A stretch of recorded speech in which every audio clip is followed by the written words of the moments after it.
Bukan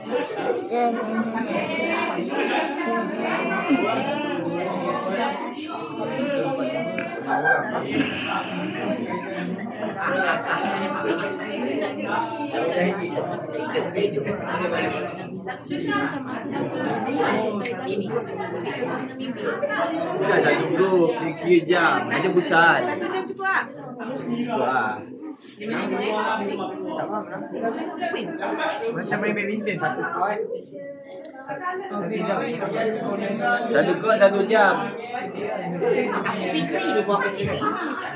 Tapi kalau ada yang wanita Ini lagi abang Syah. anak dia terlalu ini perempuan tu macam perempuan tu ada anak tiga lepas tu dia lakukan Fikri nombor 31. Tapi rasa perempuan tu masih dia aktivis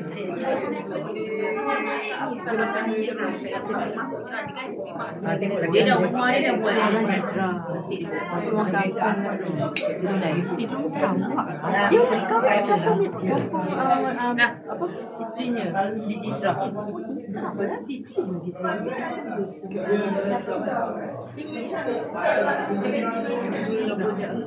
yelah dia kalau dia baca balik dia kahwin dengan Pop Azra Pop Azra masih umur 18 tahun muda sangat macam sekali ni rasanya Pop Azra dah tua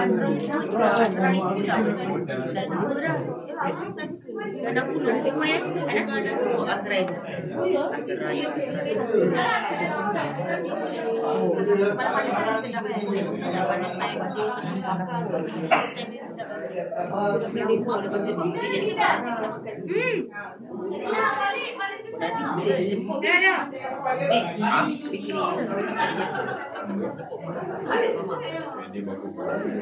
lagi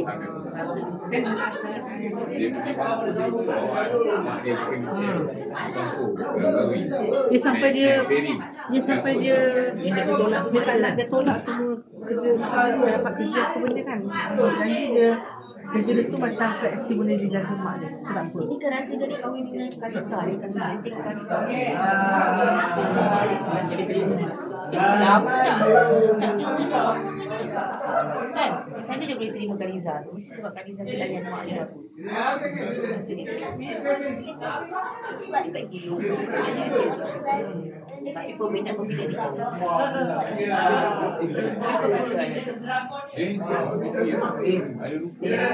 dia mata dia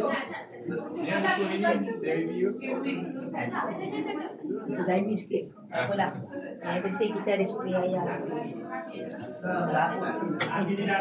surah kahwin Fikri mana Fikri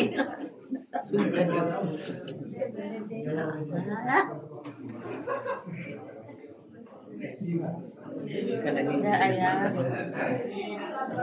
Tu Kazak.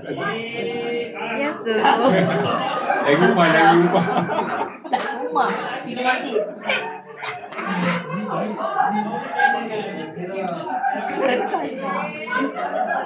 dia tak ada bergaza apa? Ciman. Yang Ciman tu Tak, nama watak yang pet dia yang sampai itu tu dia kerja yang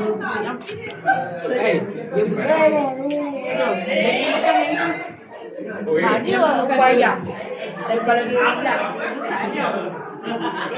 dia kalau dia tak ada upaya lah tapi